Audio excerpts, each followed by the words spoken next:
Okay. Hello everybody. मेरा नाम है आदित्य और मैं पढ़ता हूँ ट्रिपल आईटी श्री सिटी के कंप्यूटर साइंस ब्रांच में। और आज हम कर रहे हैं लेक्चर नंबर 4 हैलो एल्कीन्स और हैलो अरीन्स के ऊपर।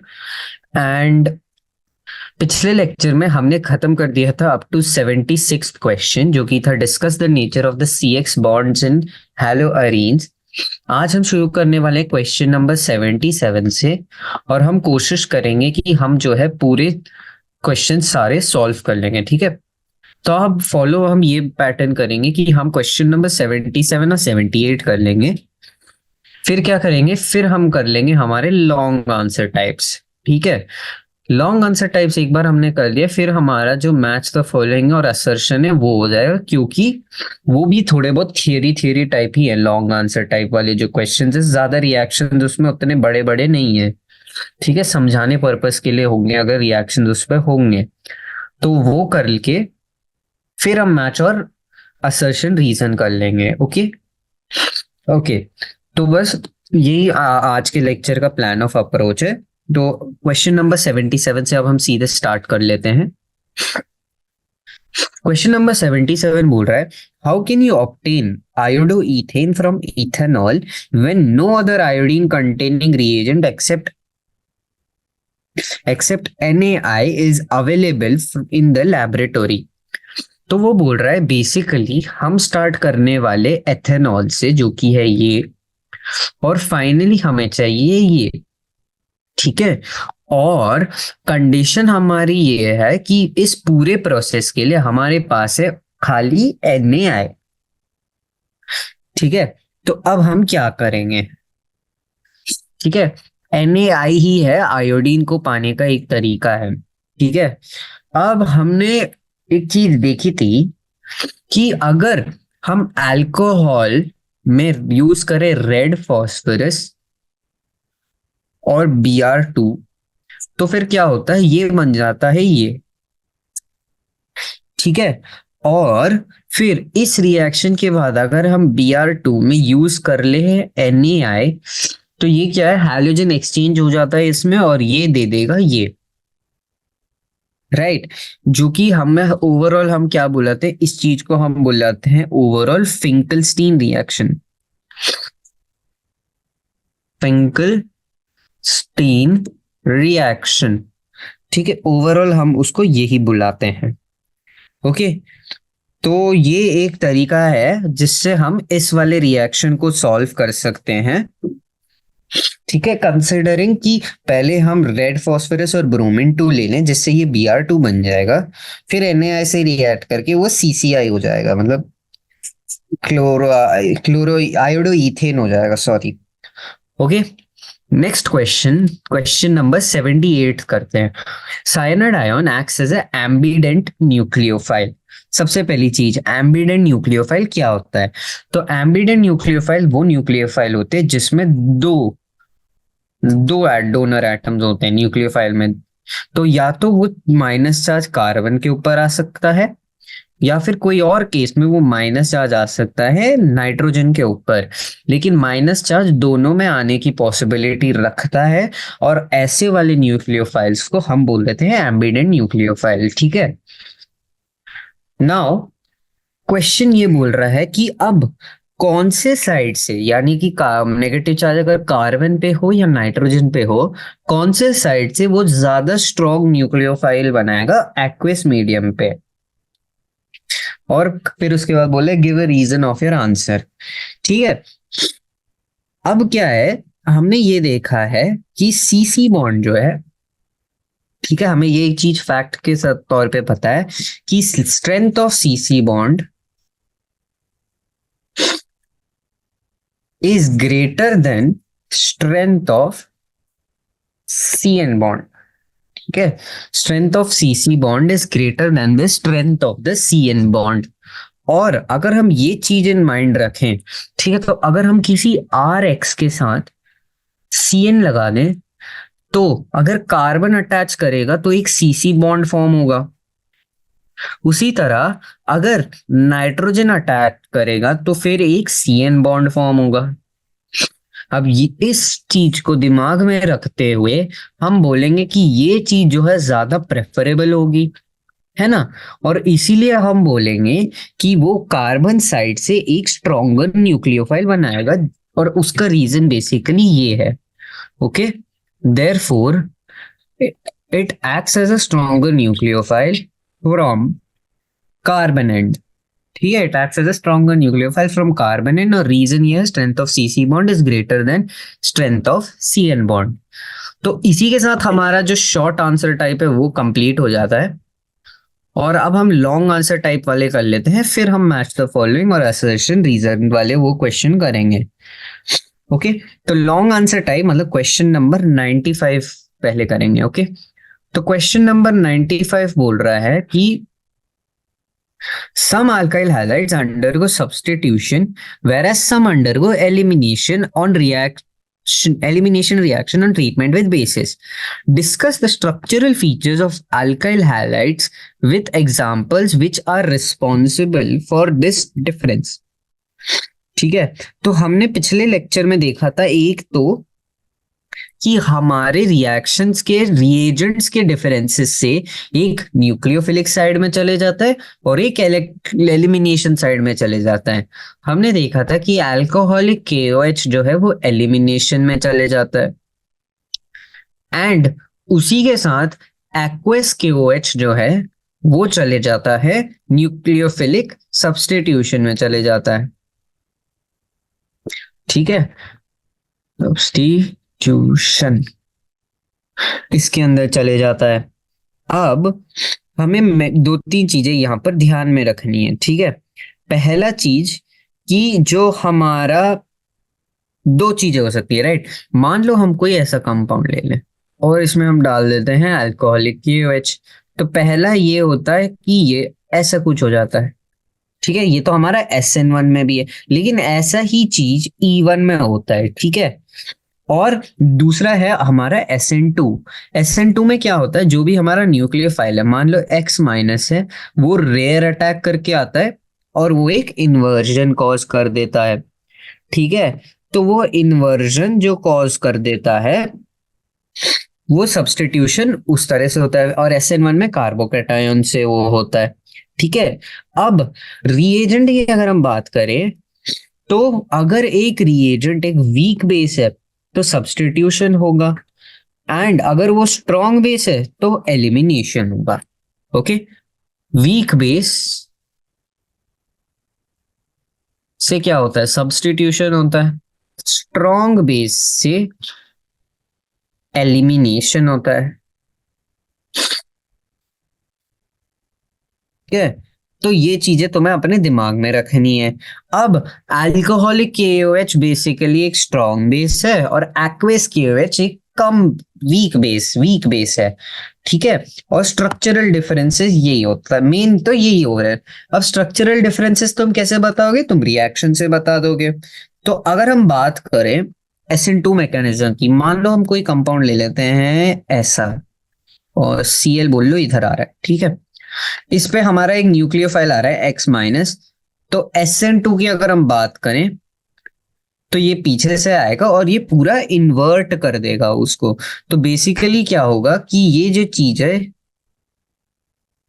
अब ये ऐसे हो जाएगा।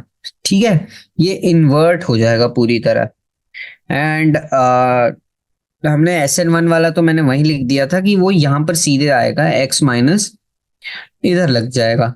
ठीक है, उसी तरह अगर हम बात करें एलिमिनेशन में क्या है, मान लो यही चीज बात कर रहे हैं हम, ठीक है, यही एलिमिनेशन है, तो क्या होगा कि ये यहां आ जाएगा और यहां पर ऐसा बन जाएगा वो। तो ये देख सकते हो इन्वर्जन हो रहा है न्यूक्लियोफिलिक सब्स्टिट्यूशन के केस में, और कभी कभी इन्वर्जन नहीं हो रहा है, अल्कीन फॉर्म हो रहा है। These are the major structural differences जो कि होता है। ठीक है, और स्ट्रक्चरल डिफरेंसेस का एग्जाम्पल यही है। तो अगर हमें नीटली इसका एक एग्जाम्पल लिखना है तो मान लो हम ले रहे हैं कुछ ऐसा। ठीक है, अब यहां मैं लिख रहा हूं अल्कोहलिक KOH, तो अल्कोहलिक है तो एलिमिनेशन होगा, बीच में एक इंटरमीडिएट ये फॉर्म होगा, जिससे या ये हो जाएगा। ओके, अब डाल दो एक्वेस क्यूएच। एक्वेस क्यूएच, तो यहाँ एक काम करो, इसको एक्स लिख देते हैं। ठीक है, एक्वेस क्यूएच। अब यहाँ पर क्या होगा, दो चीजें हैं, या तो ये एक कार्बोकैटायन फॉर्म करेगा जो कि आगे जाके ये फॉर्म कर देगा। Okay, which is more preferable thing, हमने पिछले लेक्चर में देखा था व्हाई दैट इज। लेकिन ओके, हाइपोथेटिकली मान लो अब इसमें SN2 भी होगा। ठीक है, हाइपोथेटिकली मान लो इसमें SN2 भी होगा, तो इसमें अब फिर क्या होगा, ये हो जाएगा, ऐसे आएगा, पीछे से आ जाएगा हमारा OH माइनस, और ये जो X है ये यहां से निकल जाएगा सामने से और पूरा इन्वर्ट हो जाएगा। तो इन्वर्ट होने में क्या होगा कि ये ऐसा कुछ हो जाएगा। ठीक है, सेम चीज एक्वस KOH में। सो ये तीन जो स्ट्रक्चर्स हैं ये आप तुम माइंड में रख सकते हो, these are the structural differences. Okay, question number 96 पे आते हैं। Okay, some halogen containing compounds are useful in daily life. Some compounds of this class are responsible for exposure of flora and fauna to more and more UV light, which causes destruction to a great extent. Name the class of these halo compounds and what, in your opinion, should be done to minimize this effect. Now, मैंने जैसे बोला था कि इसमें क्या है कि थोड़ा सा तुम्हारे पिछले जो लेक्चर में हमने बोला था कि एनसीईआरटी के जो यूजेस का सेक्शन है उस सेक्शन से ये वाले क्वेश्चंस जो है वो उठाए गए हैं। ओके, तो अब हम अगर देख सकते हैं कि हमारा जो कंपाउंड जो ये बोल रहे हैं, राइट, जो हम फ्लोरा फौना में यूज करते हैं, and these are responsible for exposing flora fauna to more and more UV light. मतलब फ्लोरा फौना मतलब जैसे हमारे क्रॉप्स हो गए, हमारे घास हो गए या हमारे एनिमल्स हो गए, तो इनको यूवी लाइट से ज्यादा वो कर रहे हैं। तो हमारे पास मेजरली यहाँ पर तीन कंपाउंड्स होते हैं। ठीक है, 3 कंपाउंड्स एग्जिस्ट। ओके, और वो 3 कंपाउंड है, पहला तो है हमारा डाइक्लोरोमीथेन। ठीक है, दूसरा जो है हमारा वो है हमारा ट्राइक्लोरोमीथेन, और तीसरा हमारा है ट्राई आयोडो, अब ऐसे लिख लेते हैं उसे, ट्राई आयोडो मीथेन। ठीक है, और ये क्या है, हम जनरली इसको यूज करते हैं एज पेंट रिमूवर्स। ठीक है, इसको हम जनरली बोलते हैं ड्राई क्लोरोमीथेन को हम जनरली यूज करते हैं एज सॉल्वेंट्स फॉर फैट्स और एक्सेट्रा। जो मैं फैट्स लिख देता हूं, और इसको जनरली हम यूज करते हैं एज एंटीसेप्टिक। ओके, अब ये 3 compounds are majorly responsible for the exposure of flora fauna to more and more UV light. ठीक है, अब बेसिकली तुम अगर बात करो इसके, तुम बचाओगे कैसे, right? What would you do to minimise the harmful effect of these compounds? तो मत यूज करो, एज सिंपल एज दैट। इसका यूजेज तुम जितना कम करोगे तो that is better. Okay, and अगर हम थोड़े और कंपाउंड्स के बारे में बात करें तो थोड़े और कंपाउंड्स हैं, जैसे हमने पिछले लेक्चर में देखा था DDT, जो कि मेन रीजन इसका है कि ये है नॉन बायोडिग्रेडेबल, राइट? एंड क्योंकि ये नॉन बायोडिग्रेडेबल है, बेसिकली ये ऐसे मान लो अगर हमारा ये ग्रास है, हमारा फ्लोरा है ये, तो ये इसके ऊपर ऐसे अक्यूमुलेट हो जाता है, और ये बायोडिग्रेडेबल नहीं है तो वो अक्यूमुलेट हो जाता है इधर ऐसे। और फिर जब हमारे जो एनिमल्स हैं या हमारे जो फौना है वो इसको खाते हैं, तो ये चीजें उधर जाके इनके रिप्रोडक्टिव सिस्टम को अफेक्ट करती हैं। ओके, तो दैट इनवर्सली अफेक्ट्स हमारे फ्लोरा फौना को। बट जो अगर हम यूवी लाइट के बारे में बात करें तो वो उसके मेन 3 ये है, dichloromethane, trichloromethane and triiodo methane. Okay, proper theory question था ये। एनीवेज, क्वेश्चन नंबर 97 की अगर हम बात करें तो क्वेश्चन नंबर 97 है, why are aryl halides less reactive towards nucleophilic substitution reaction than alkyl halides, and how can we enhance the reactivity of aryl halides? ठीक है। अब अगर हमने देखा था कि मेन चीज है, हमने 2-3 लेक्चर से बहुत ये बात करी कि aryl halides are less reactive than alkyl halides, aryl halides are less reactive than alkyl halides when it comes to nucleophilic substitution. अब उसका रीजन क्या है? तो अगर हम एक अराइल हैलाइड की स्ट्रक्चर देखें, जो कि है ये, डायरेक्ट हम एक बेंजोइल क्लोराइड बना रहे हैं यहाँ पर, ठीक है। तो अब क्या होता है कि हमने बेसिकली पिछले उसमें देखा था, अब मैं CCl लिख रहा हूं इधर, ठीक है, ये बॉन्ड के बारे में बात करने के लिए। तो CCl bond acquires partial double bond property, partial double bond लिख लेते हैं, ठीक है। और इसका मेन रीजन हमने देखा था कि ये जो हमारे लोन पेयर पड़े हुए हैं, ये आ जाते हैं ऐसे रेजोनेंस के अंदर इस पे। अब इस पे रेजोनेंस हो रहा है तो उसमें क्या हो जाता है, पार्शियल डबल बॉन्ड रख लो तुम इसके ऊपर, ठीक है। और एक रीजन बेसिकली इसका ये बन जाता है लेस रिएक्टिविटी का, कि डबल बॉन्ड है और डबल बॉन्ड को ब्रेक करने के लिए हमें एक्स्ट्रा स्ट्रेंथ देना पड़ता है। और क्योंकि वो हमें एक एक्स्ट्रा स्ट्रेंथ देना पड़ रहा है, तो हम बेसिकली उसमें ये कहेंगे कि ओवरऑल उसकी रिएक्टिविटी कम हो रही है, बिकॉज हमें एक एक्स्ट्रा स्ट्रेंथ देना है यहाँ। दूसरी चीज है, यहां पर अब सारे जो कार्बन हैं आर sp2 हाइब्रिडाइज, ठीक है। जो 6 के 6 कार्बन है वो सारे sp2 हाइब्रिडाइज हैं। और हमने देखा है कि sp2 hybrid electronegativity of sp2 is greater then electronegativity of sp3। अब अगर इलेक्ट्रोनेगेटिविटी ज्यादा है, मतलब क्या होगा, ये इलेक्ट्रॉन्स को अपने पास ज्यादा खींच के रखेगा। बेसिकली मैं ये बोलना चाह रहा हूं, मैं बोल रहा हूं कि ये क्योंकि sp3 है, जो ये इलेक्ट्रॉन्स हैं ये ज्यादा टाइटली रहेंगे इसके closer, okay. This pulls electrons more tightly compared more tightly by sp2 carbon than compared to sp3 carbon, okay. तो अब क्या होगा, अब अगर वो इलेक्ट्रॉन्स को ज्यादा टाइटली पकड़ के रखेगा तो रिएक्टिविटी के टाइम पे वो कैसे इसको डोनेट कर पाएंगे, वो डोनेट करने में थोड़ा दिक्कत होगी, है ना। तो ये एक और रीजन है कि इलेक्ट्रॉन रिएक्टिविटी हमारे अराइल हैलाइड्स के केस में कम क्यों हो जाता है, ठीक है। अब बेसिकली तीसरी और मोस्ट इंपॉर्टेंट चीज ये है कि हमारा जो बेंजीन रिंग है वो काइंड ऑफ लाइक अच्छी तरह एक्टिवेटेड है, ठीक है। इलेक्ट्रॉन डेंसिटी जो है बेंजीन में वो हाई है, electron density is high in benzene.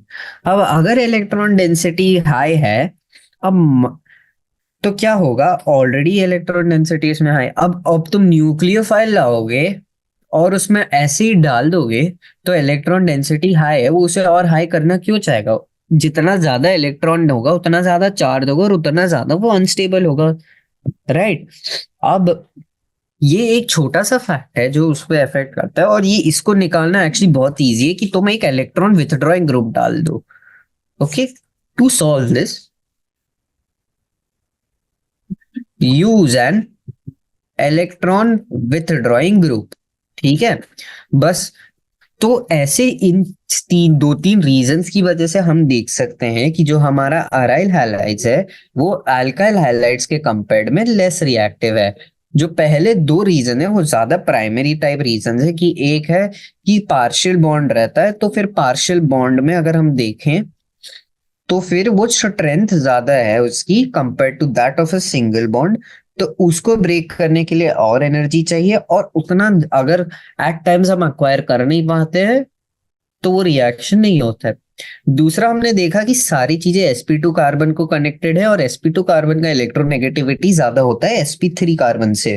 अब इलेक्ट्रोनेगेटिविटी ज्यादा मतलब इलेक्ट्रॉन ज्यादा वो अपनी ओर खींचेगा, तो इलेक्ट्रॉन्स देने में रिएक्शन के लिए ज्यादा इलेक्ट्रॉन्स वो दे नहीं पाएगा, इसीलिए वो रिएक्टिविटी में अफेक्ट करेगा। ठीक है। और उसी तरह अगर हम देखें इलेक्ट्रॉन डेंसिटी ऑलरेडी बेंजीन में थोड़ा हाई रहता है, और अगर न्यूक्लियोफाइल ऐसे हम डालेंगे, हम इलेक्ट्रॉन डेंसिटी बढ़ा रहे हैं, which is not a good thing. लेकिन ये एक टेम्पररी टाइप प्रॉब्लम है, क्योंकि अगर हम इलेक्ट्रॉन विथड्रॉइंग ग्रुप्स उठाएं, हम ये वाला प्रॉब्लम ठीक ठाक सॉल्व कर सकते हैं पूरी तरह। Okay okay. अब अगर हम बात करें तो इसी के साथ हमारे लॉन्ग आंसर टाइप भी खत्म हो गया। तो अब हमारा खाली बचा है मैच द फॉलोइंग और असर्शन रीजन टाइप वाले क्वेश्चंस। तो मैच द फॉलोइंग वाले क्वेश्चंस अगर हम डिस्कस करें, तो सबसे पहला अगेन वो एक काम हमारे चैप्टर के यूजेस के क्वेश्चन आ गए। मैच द फॉलोइंग का 76th क्वेश्चन, 79th क्वेश्चन, जो बेसिकली ये बोल रहा है कि match the following items in column 1 to column 2। और कॉलम 1 में उन्होंने थोड़े बहुत केमिकल्स दिए और कॉलम 2 में दिया है उससे बेसिकली क्या क्या डिजीजेस हो सकते हैं।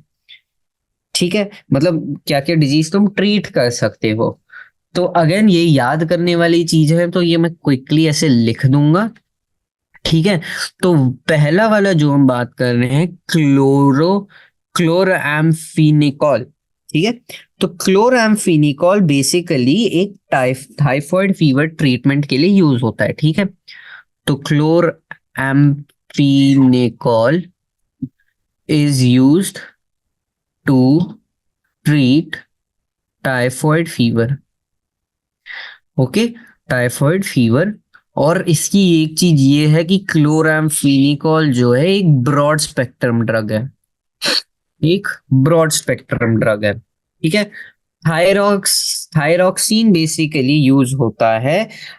थायरॉक्सिन एक हार्मोन है जो कि हमारे थायराइड ग्लैंड से यूज होता है। और जब थायराइड ग्लैंड बहुत ज्यादा थायरॉक्सिन एक्सक्रीट करता है, सिक्रीट करता है, तो फिर उससे क्या होता है, हमारे गले में थायराइड ग्लैंड बड़ा हो जाता है, तो जैसे कि गला सूज जाता है टाइप दिखता है।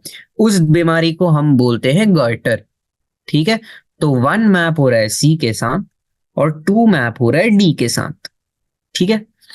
Chloroquine, chloroquine is again malaria को प्रिवेंट करने वाला एक बीमारी, एक वो है केमिकल जिससे मलेरिया प्रिवेंट हो सकता है। और ये बेसिकली जो हमारा एक वायरस यूज होता है जो कि है प्लाज्मोडियम विवैक्स, ये जो वायरस है, ये पैरासाइट है, ये मलेरिया कॉज करता है। And chloroquine is very highly effective against this particular जो भी ये वायरस है। राइट। तो इसीलिए हम बोल सकते हैं कि जो थर्ड वाला है वो मैप हो रहा है ए के साथ। ओके। फोर्थ वाला क्लोरोफोम जो है, क्लोरोफोम अब हमने मूवीज में देखा कि क्लोरोफोम वो कपड़े में छिड़क के जब हमारे दुश्मन के मुंह पे लगा देते तो वो बेहोश हो जाता है। ठीक है। तो एक तरह से क्लोरोफोम जो है वो एक एनेस्थेटिक की तरह यूज हो रहा है, तो फोर्थ ऑप्शन जा रहा है बी के साथ। ओके। तो ये जो है ये हमारा मैपिंग का की है इसमें क्वेश्चन नंबर 79 के लिए। ठीक है। Okay, now let's talk about question number 80। तो क्वेश्चन नंबर 80 बेसिकली बोल रहा है कि ये हमारे पास जैसे SN1 रिएक्शन है। ठीक है। हमारे पास SN1 रिएक्शन है और बहुत सारे और रिएक्शन जैसे केमिकल इन एक्सटिंग्विशर और ये सारी चीजें हैं। ठीक है। अब हमें क्या करना है, हमें मैच करना है कॉलम 2 से कि कौन सा वाला हमें कहाँ दिख रहा है। ओवरऑल मैपिंग यही है। तो अब अगर हम बात करें तो हम देखते हैं पहला वाला। ठीक है। तो पहला वाला है SN1 रिएक्शन। तो SN1 रिएक्शन का अगर हम देखें तो यहां पर अब देखो, हमें पता है SN1 reaction generally 3 degree carbocation, वो तो है नहीं। तो अब हमें एक एक करके देखना होगा। विसिनल ब्रोमाइड्स क्या होते हैं, विसिनल होता है जब वो एक दूसरे में हो, और जेमिनल होता है जब वो एक एक के ऊपर हो। ठीक है। तो अब हम अगर देखें तो ए की बात करते हैं। तो ए मतलब ये वाला जो है SN1 रिएक्शन, सॉरी 1 की बात करते हैं। तो वन बेसिकली SN1 रिएक्शन का हमें पता है कार्बोकैटायन मैकेनिज्म से हो रहा है। और एक और चीज हमें पता है कि जनरली क्या होता है कि हमारा जो फाइनल प्रोडक्ट है वो ऑप्टिकली एक्टिव उतना होता नहीं है, ठीक है, जो कि किसके केस में होता है, SN1 रिएक्शन में केस में होता है। और अगर वो हाँ, हम अगर SN2 रिएक्शन के उसमें देखते तो हम एक इन्वर्जन देखते हैं हमारे प्रोडक्ट में, तो वो एक ऑप्टिकल एक्टिविटी उसका चेंज कर सकता था। ओके, लेकिन SN1 में ऑप्टिकल एक्टिविटी चेंज नहीं हो रही उतनी, क्योंकि इन्वर्जन हो नहीं रहा है, वो जैसा वो था रिएजेंट था वैसा ही प्रोडक्ट आ रहा है। तो उसी के हिसाब से वन जो है वो सी के साथ मैप हो रहा है, क्योंकि रेसिमाइजेशन के साथ भी हम देखते हैं इन्वर्जन होता नहीं है प्रोडक्ट में। तो it is very similar to each other, ठीक है, इसीलिए हम वो मैप कर रहे हैं। सेकंड है कि chemicals in fire extinguisher generally वो होते क्लोरोब्रोमोकार्बन्स। तो that is a very simple thing कि टू सीधा मैप हो रहा है ई के साथ, ठीक है। थर्ड वाले की अगर हम बात करें तो ब्रोमिनेशन ऑफ एल्कीन्स जो है वो हम देख सकते हैं एल्कीन्स या तो ये देगा या तो ये देगा। अब डाइब्रोमो में क्या, एक यहाँ आएगा एक यहाँ आएगा, ठीक है। So that gives me vicinal dibromides. So हमारा जो थ्री है वो मैप हो रहा है ए के साथ। ओके, अल्कलाइडीन हैलाइड्स बेसिकली, लेकिन वो जेम हैलाइड दे रहा है, जैसे हमने इथाइलिडीन में देखा था वो ये दे रहा है, right. So this is geminal, this is vicinal, तो वो जेम डाई हैलाइड होता है। इथाइलिडीन जो हमने देखा था तो उसी को उन्होंने एक जनरलाइज कर रखा है अल्कलाइडीन हैलाइड में, तो वो सीधे जा रहा है हमारे बी के साथ, जेम से। और बचा फिर क्या, हमारा फिफ्थ वाला बचा है जो कि जा रहा है डी के साथ। That is the key for this particular question. Okay, अब 81st में हमें बेसिकली मैच करना है कि कॉलम वन कौन से क्लास में गिर रहा है कॉलम टू के। अब देखो, ए क्या है, ओपन चेन में लगा है तो ये अल्काइल है, ठीक है। तो क्लियरली वन तो सीधा सीधा बी के साथ जा रहा है। टू की अगर हम बात करें तो ये हमारा अलाइल होता है, तो अलाइल स्ट्रक्चर ये है। अब यहां तुमने एक हैलोजन करेक्ट कर दिया तो ये क्या हो गया, ये अलाइल हैलाइड हो गया, D. Third one, third one की बात करें तो बेंजीन पर डायरेक्टली अटैच है तो वो एक अराइल हैलाइड हो गया। और बचा क्या, फोर्थ वाला जो जा रहा है ऑप्शन डी के साथ, बी सी के साथ, जो कि ये क्या है, डायरेक्ट वीनाइल हैलाइड है।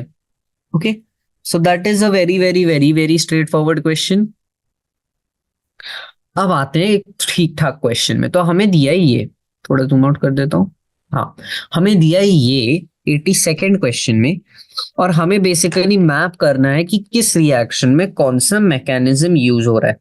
ओके, अब पहला वाला क्वेश्चन अगर हम देखें तो हमने ये क्वेश्चन एक्चुअली बहुत डिस्कस करा है पिछले लेक्चर्स में, हैलोएल्कीन्स और हैलोएरीन्स पे। हमारा क्या होता है, हम यूज करते हैं FeCl3 के साथ Cl बेसिकली, और ये क्या देता है हमें, एक Cl प्लस इलेक्ट्रोफाइल देता है, राइट। और यही Cl प्लस इलेक्ट्रोफाइल जो है फिर वो बाद में जाके हमारे इस बेंजीन के हैलाइड या बेंजीन का जो भी प्रोडक्ट है या कंपाउंड है उसमें जाके अटैच होता है। अब क्योंकि इलेक्ट्रोफाइल है और ये एक सब्स्टिट्यूशन रिएक्शन का मैकेनिज्म फॉलो करता है, सो वन बेसिकली बी के साथ चले जाता है, क्योंकि वो हमें दिखाता है इलेक्ट्रोफिलिक एरोमेटिक सब्स्टिट्यूशन, ठीक है। सेकंड वाला हम अगर देखें तो ये हमारा बेसिकली मार्कोव निकोव रूल है, या फिर इलेक्ट्रोफाइल जो है उसका एडिशन हो रहा है, ठीक है। तो इलेक्ट्रोफिलिक एडिशन हो रहा है यहाँ पर, और यही वो है हमारा मार्कोव निकोव रूल भी यही यूज हो रहा है। ओके, तो that is option D, two goes with option D, ठीक है। नेक्स्ट वाला हम आते हैं थ्री पे। तो थ्री में क्या हो रहा है कि जो ये OH है ये इस I के साथ रिप्लेस हो रहा है, ठीक है। तो जो ये न्यूक्लियोफाइल है उस I की जगह आ रहा है, and that is kind of a substitution reaction, ठीक है। और अगर हम देखें वहां पर अगर पॉजिटिव चार्ज यहां बना तो वो वेरी हाईली स्टेबल भी होगा, ठीक है। तो that will clearly follow SN1 mechanism. तो हमारा जो थ्री है वो इस ऑप्शन SN1 के साथ जा रहा है, जो कि E होना था लेकिन उन्होंने F दिया है, तो अब क्वेश्चन के अकॉर्डिंग ये F होगा, ठीक है, नहीं तो E होना चाहिए लॉजिकली। नेक्स्ट वाला अगर हम देखें तो ये NaOH Cl के उसको रिप्लेस कर रहा है, ठीक है। तो बेसिकली क्या हो रहा है, हमारा ये एरोमेटिक कंपाउंड में ये जो OH है ये आके सब्स्टिट्यूट हो रहा है, तो ये क्या होगा, ये होगा न्यूक्लियोफिलिक एरोमेटिक सब्स्टिट्यूशन। तो 4 जा रहा है A के साथ, ठीक है। और फिफ्थ वाले की अगर हम बात करें, अल्कोहलिक KOH सीधा सीधा एलिमिनेशन होता है हर बार, और एलिमिनेशन में क्या फॉलो होता है, सेड्स-एफ रूल फॉलो होता है। तो फिफ्थ वाला जा रहा है C के साथ, ठीक है। सो दैट इज बेसिकली ये सारे रिएक्शंस एक्चुअली हमने पिछले लेक्चर्स में डिस्कस कर रखे थे। ओके, नेक्स्ट क्वेश्चन, अब यहां पर आ रहा है नॉमेनक्लेचर का बात आ रहा है, ठीक है। तो अब यहाँ पर थोड़ा इस कंपाउंड्स पे फोकस करते हैं क्योंकि हमें बेसिकली इसका नॉमेनक्लेचर करना है। ओके, और इसका नॉमेनक्लेचर यही कर लेते हैं।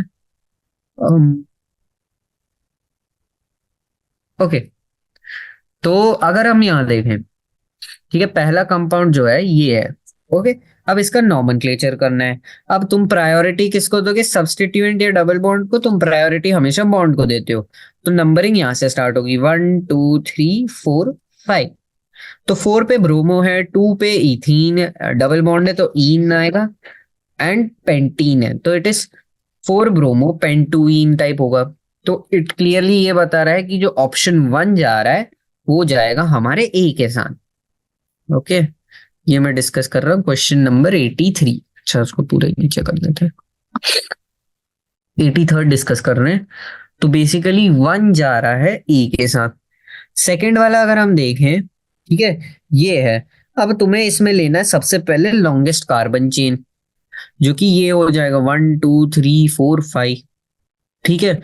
अब यहाँ देखो वापस है, 3 पे मीथाइल है, 4 पे ब्रोमो है, 2 पे ईन है। अल्फाबेटिकली और अल्फाबेटिकल ऑर्डर पे अगर इसको हम लिखेंगे तो 2 जाएगा बी के साथ। नेक्स्ट क्वेश्चन पे अगर हम बात करेंगे तो नेक्स्ट क्वेश्चन, सॉरी, नेक्स्ट वाले पे, तो it is this. Like always तुम वापस डबल बॉन्ड को या फिर Br को दोगे प्रायोरिटी, ठीक है। तो यही चीज, अब यहां पर एक मिथाइल भी है। ओके, अब तुम्हें बनाना है यहां पर अपना लॉन्गेस्ट चेन। तो लॉन्गेस्ट चेन 1 2 3 4 5 वाला बन रहा है। ओके, तो ये एक सीधे सीधे क्या होगा, 4 ब्रोमो और पेंट टू ईन, ठीक है। मान लो ये, तो ये एक इसके साथ जा सकता है, ए के साथ जा सकता है। अब मान लो हमने ये सब्स्टिट्यूएंट की तरह, ये भी एक सब्स्टिट्यूएंट की तरह कंफर्म कर लिया। ओके, तो 1 कायदे से जाना, 3 भी कायदे से जाना चाहिए ए के साथ।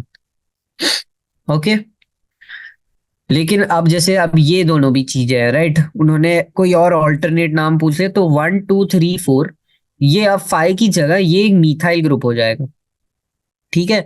तो तब क्या होगा कि ब्रोमो मिथाइल सब हो जाएगा, और फिर क्या होगा कि तुम नंबरिंग वहीं से शुरू कर दोगे। But correct IUPAC name basically इसका ये है कि यही कंपाउंड है इन दी एंड ना, वो तो यही होगा उसका नेम। एनीवेज, नेक्स्ट फोर्थ वाले पे आते हैं। तो ये बन रहा है, और एक ऐसा कुछ है। ओके, ब्रोमीन है, तो this is a carbon, this is a carbon, this is a carbon, this is a carbon, this is a carbon. Okay, और अब नंबरिंग हम कहाँ शुरू करेंगे, नंबरिंग हम शुरू करेंगे यहां से। तो 1 2 3 4 5। 2 पे मिथाइल है, 1 पे ब्रोमो है, 2 पे ईन है, और ये क्या है, 5 कार्बन से पेंटीन है, तो 4 जा रहा है डी के साथ। ओके, तो that is 83rd question guys. अब 84th क्वेश्चन, अब क्या है, थोड़े नेम्ड रिएक्शन है जिसका नाम हमें देना है, ठीक है। तो बात करते हैं पहले रिएक्शन के बारे में। तो पहला रिएक्शन बेसिकली क्या था, हमने ये पिछले लेक्चर में भी देखा था, and to be very honest इस लेक्चर के स्टार्ट में भी हमने थोड़ा सा इस रिएक्शन को देखा था। बेसिकली 77 क्वेश्चन जब हमने देखा था तो हमने बात करी थी वुड्स रिएक्शन के बारे में, और तब मैंने बताया था आपको कि आप 2 RX लेते हो, Na के प्रेजेंस में उनको निकालते हो, और वो दोनों एक्स एलिमिनेट हो जाएंगे उनके बीच में, और बचा हुआ एक एल्केन टाइप वो आएगा, उसको बोलते हैं वुड्स फिटिक रिएक्शन, उसका पूरा नाम है, लेकिन वो वुड्स रिएक्शन से भी तुम्हें जाना जाता है वो, ठीक है। तो उससे हमें पता चल रहा है कि 84th के केस में हमारा 1 जा रहा है सीधा बी के साथ, ठीक है। 2 की अगर हम बात करें तो ये होता है पर्टिकुलरली ये बेंजीन के केस में अगर हो जाता है तो फिटिक रिएक्शन बन जाता है वो, ठीक है। बस ये याद रखने वाली बात थी यहाँ पर। तो ये जाएगा 2 जाएगा ए के साथ। अब अगर हम 3 के बारे में बात करें तो यार देखो, ये डायazonium सॉल्ट था, उसमें कॉपर, ये हमने भी देखा है पिछले वाले रिएक्शंस में, ठीक है। और ऐसे रिएक्शंस का टेक्निकल नाम जो है वो है सैंड मेयर्स रिएक्शन, क्या अगर अमाइंस में पढ़ेंगे आप। और sand mayor reaction basically use होता है कि जब हमें एक हैलोजन सब्स्टिट्यूट करना है डायazonium सॉल्ट की जगह। फिर NaI और ड्राई एसीटोन, बेसिकली ये वाला बचा एक ही ऑप्शन है फिंकलस्टीन रिएक्शन, तो उससे पता चल सकता है। लेकिन जब भी हम NaI को यूज करते हैं तो कायदे से हम उसे फिंकलस्टीन रिएक्शन ही बुलाते हैं ऑलवेज, ठीक है। तो अब इसके साथ ही हमने हमारा जो मैच द फॉलोइंग है वो खत्म कर दिया है। Match the following with pretty direct, है ना। तो अब हम करते हैं असर्शन और रीजन टाइप, जो कि लास्ट के फ्यू क्वेश्चंस बचे इस चैप्टर के। अब असर्शन रीजन टाइप में हमें एक चीज बताना है कि हमारा जो गिवन असर्शन है और जो रीजन है, पहले क्या वो रीजन और असर्शन दोनों करेक्ट है, और फिर हमें ये बताना है कि ये जो रीजन है ये असर्शन के लिए करेक्ट रीजन है या नहीं है। ओके, तो स्टार्ट करते हैं हम 85th क्वेश्चन के साथ। तो 85th क्वेश्चन बेसिकली असर्शन बोल रहा है phosphorus chlorides are referred over thionyl are preferred over thionyl chlorides for the preparations of alkyl chlorides from alcohol, ठीक है। एंड रीजन ये बताया है कि phosphorus chlorides give pure halides, ठीक है। अब अगर हम देखें कि बेसिकली थायोनिल क्लोराइड होता है SO2 प्लस HCl के रिएक्शन के साथ, और फॉस्फोरस के दो क्लोराइड्स होते हैं, PCl3 और PCl5, राइट। अब अगर हम देखते हैं कि क्या होता है जब हम थायोनाइल क्लोराइड देते हैं तो क्या होता है, SOCl2 देते हैं ना। तो जब हम SOCl2 देते हैं, हमारे जो प्रोडक्ट्स हैं, बाय प्रोडक्ट्स हैं, वो सारे गैस होते हैं। याद करो SO2 और CO2 आता है, ठीक है। तो ये गैस होते हैं, और हमारे जो कंपाउंड जिसमें भी ये रिएक्शन हो रहा है वहां पर खाली फिर बचा क्या रहता है, फिर बचा रहता है हमारे अल्काइल हैलाइड्स, ठीक है। तो उसके साथ ये होता है, तो pure pure alkyl halide basically SOCl2 के साथ आ रहा है और PCl3 और PCl5 के साथ नहीं आ रहा है। तो असर्शन तो गलत हो गया, रीजन भी गलत हो गया। अब अगर असर्शन गलत है, रीजन गलत है, तो कोई फायदा नहीं है देखने के लिए कि ये असर्शन का रीजन ये है या नहीं है, ठीक है। नेक्स्ट अगर हम बात करते हैं 86th क्वेश्चन पे, the boiling points of alkyl halide decreases in the order, ये दिया है। और रीजन दिया है the boiling points of alkyl chlorides, bromides, iodides are considerably higher than that of hydrocarbons of comparable molecular mass. Okay, तो सबसे पहले ये ऑर्डर जो है हमने पहले भी देखा था बॉइलिंग पॉइंट का। तो बेसिकली लॉजिक ये है कि जितना ज्यादा सरफेस एरिया होता है उतना ज्यादा हमारा बॉइलिंग पॉइंट होता है, ठीक है। और कंपेयर टू क्लोरीन, ब्रोमीन और फ्लोरीन, आयोडीन का बहुत बड़ा साइज है, तो ओवरऑल सरफेस एरिया कायदे से बड़ा हो रहा है, ठीक है। और तो एक अब हम ये एक वो देख सकते हैं कि जितना ज्यादा भारी होता है उतना ज्यादा उसका सरफेस एरिया ज्यादा होता है, राइट, क्योंकि वो ज्यादा बड़ा होता है।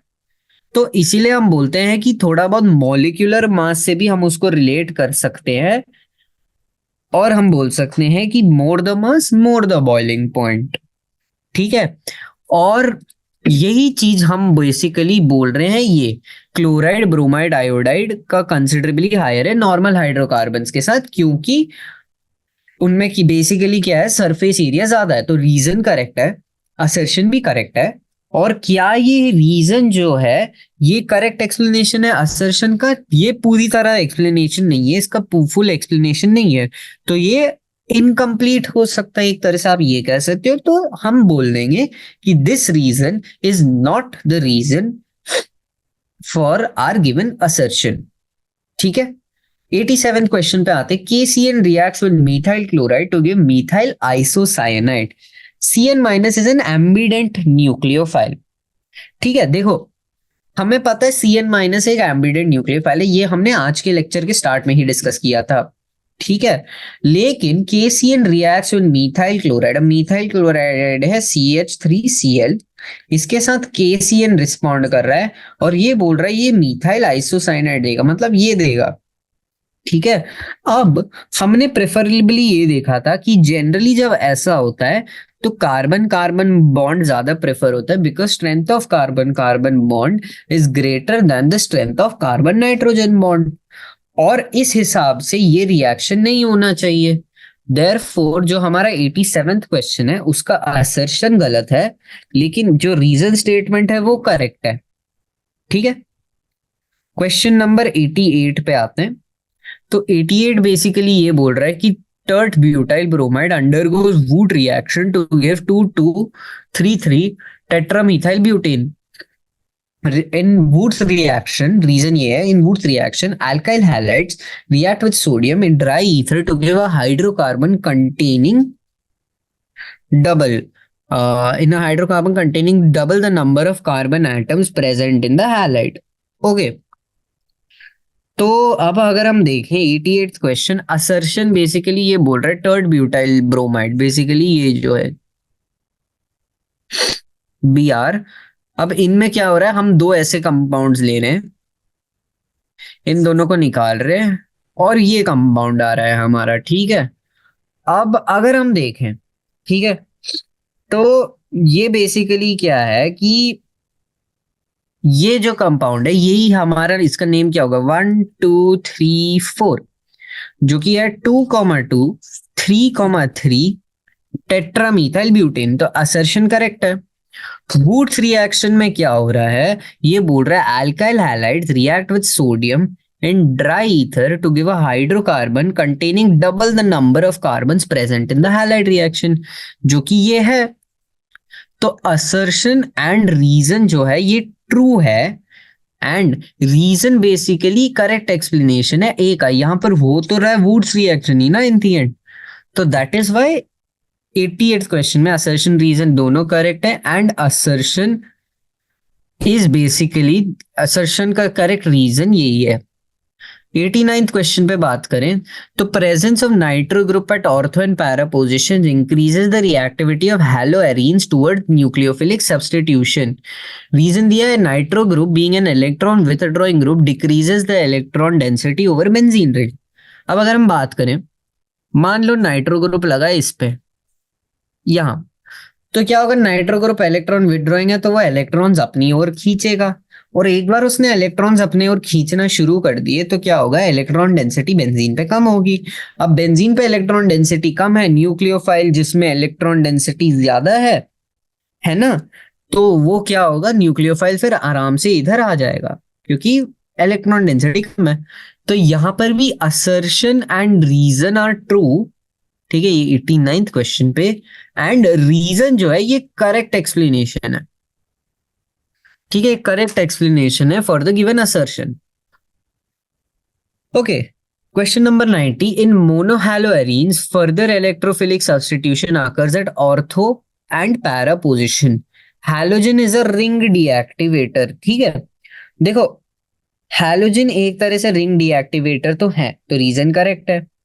और अब हमने देखा है जैसे मोनोहैलोएरीन्स बेसिकली है, ये हमारा एरीन है और यहाँ पर एक एच लगा है, और यहाँ हमें पता है कि ये जनरली जाता है ऑर्थो और पैरा पे ज्यादा जाता है।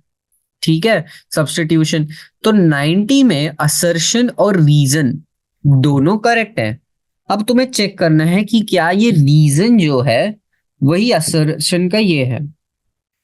ठीक है, अब बेसिकली क्या हो रहा है, इस एक्स की प्रेजेंस की वजह से जब हम रेजोनेटिंग स्ट्रक्चर्स बनाते हैं तो हम देखते हैं कि जो नेगेटिव चार्ज आता है वो आता है खाली ऑर्थो पैरा पोजिशंस पे। ठीक है, तो वो एक तरह से क्या बोल रहा है कि वो नेगेटिव चार्ज जो वहां पर प्रेजेंट है वो इलेक्ट्रोफिलिक सब्स्टिट्यूशन में हेल्प कर रहा है, क्योंकि एक जगह अगर इलेक्ट्रॉन डेंसिटी ज्यादा हुई एक पॉइंट पे तो ऑब्वियसली हमारा इलेक्ट्रोफाइल वो प्रेफर करेगा। ठीक है, लेकिन जो रीजन इन्होंने दिया halogen is a ring deactivator, वो स्टेटमेंट करेक्ट है, लेकिन वो इलेक्ट्रोफिलिक सब्स्टिट्यूशन में ऑर्थो पैरा क्यों जा रहा है, वो उस चीज का एक्सप्लेनेशन तो नहीं है। तो 90 का आप बोलोगे assertion and reason both are correct, but the reason is not the correct explanation of the assertion that is given to us। ठीक है। 91st क्वेश्चन की अगर हम बात करें, aryl iodides can be prepared by the reaction of arenes with iodine in the presence of an oxidizing agent। वो ये correct है, क्योंकि हम याद करो जब हमने ऐसे पढ़ा था,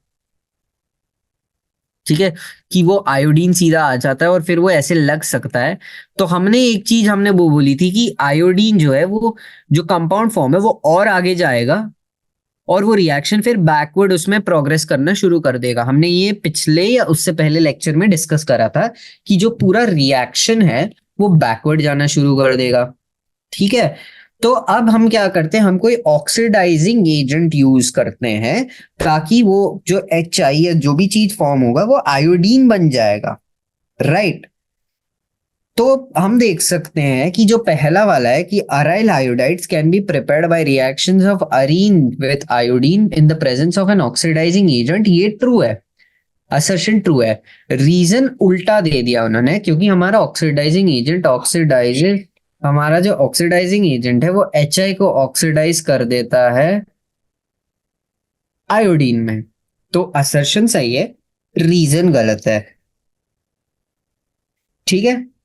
92nd क्वेश्चन की अगर हम बात करें तो वो बोल रहा है it is difficult to replace chlorine by OH in chlorobenzene in comparison to that in क्लोरोईथेन।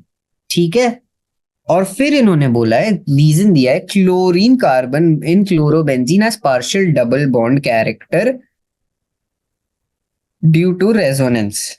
Okay, तो यहां पर हम देख सकते हैं कि हमारा जो रीजन के ऊपर हम बात करते हैं, तो हम जब रीजन देखते हैं, हमने पढ़ा था बेंजीन क्लोरीन होता है, क्लोरीन पे होते हैं लोन पेयर्स।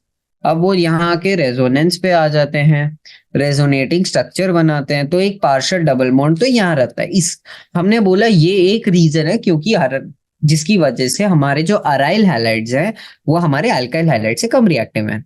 तो रीजन तो करेक्ट है। अब इसी की वजह से बॉन्ड ब्रेकिंग कम पॉसिबल होता है, हमने पढ़ा था, और इसीलिए हम बोल रहे थे कि इस बॉन्ड को तोड़ना मुश्किल होगा कंपेयर टू कुछ ऐसा वाला बॉन्ड, सीधा ऐसा, राइट। बस यही चीज ये असर्शन भी बोल रहा है। तो असर्शन करेक्ट है, रीजन भी करेक्ट है, and reason is the correct explanation of assertion. ठीक है, reason is the correct explanation of assertion. Okay, 93rd question पे आते हैं। तो 93rd क्वेश्चन बेसिकली बोल रहा है hydrolysis of 2 bromo octane proceeds with the inversion of configuration. This reaction proceeds through the formation of carbocation। ठीक है, तो 2 ब्रोमो ऑक्टेन, एक ऑक्टेन है, अब ऑक्टेन होता है 8, तो 1 2 3 4 5 6 7 8, और 2 पे ब्रोमो है। ओके, अब हमें पता है ये जाएगा SN2 मैकेनिज्म के साथ, क्योंकि स्टेरिक हिंड्रेंस कम है, कार्बोकैटायन स्टेबल उतना नहीं है। ठीक है, अब अगर वो SN2 मैकेनिज्म के साथ जा रहा है तो इन्वर्जन तो होगा, मतलब असर्शन इज ट्रू। लेकिन SN2 मैकेनिज्म में कार्बोकैटायन तो फॉर्म नहीं होता है, इसका मतलब रीजन इज फॉल्स,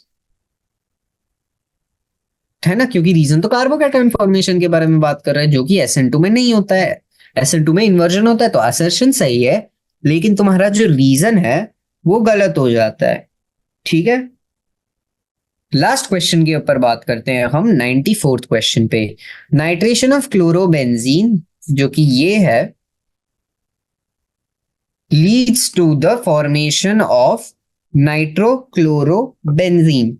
ठीक है, लेकिन वो बोल रहा है, अब देखो क्लोरीन है तो chlorine is a ortho para director, there is no chance कि हमारा नाइट्रो मेटा पोजिशन पे आए, है ना। तो एज सच ये वाला जो असर्शन है, assertion is wrong, assertion is wrong, whereas if we talk about the reason, NO2 जो है एक मेटा डायरेक्टिंग ग्रुप है, which is a true thing. अगर हम बेंजीन में NO2 ग्रुप लगाए तो वो एक मेटा डायरेक्टर है, लेकिन हमारे इस केस में क्लोरीन पहले से पड़ा हुआ है, और क्लोरीन होता है ऑर्थो पैरा डायरेक्टर। तो रीजन इज करेक्ट, लेकिन असर्शन इज रॉन्ग। ठीक है, जो रीजन स्टेटमेंट है that is a correct statement. तो इसी के साथ हमने हमारा assertion and reason type questions भी खत्म कर दिया है, और इसी के साथ हमारा जो हैलो एल्कीन्स और हैलो अरीन्स वाला चैप्टर है वो पूरी तरह से खत्म हो गया है। ठीक है, क्वेश्चंस करते रहना, प्रैक्टिस करना, एंड जीओसी पार्ट पे थोड़ा ध्यान देना, because most of the questions अगर आपको थोड़े बहुत याद नहीं है, जीओसी से भी आप सॉल्व कर सकते हो। Okay everyone, thank you everyone.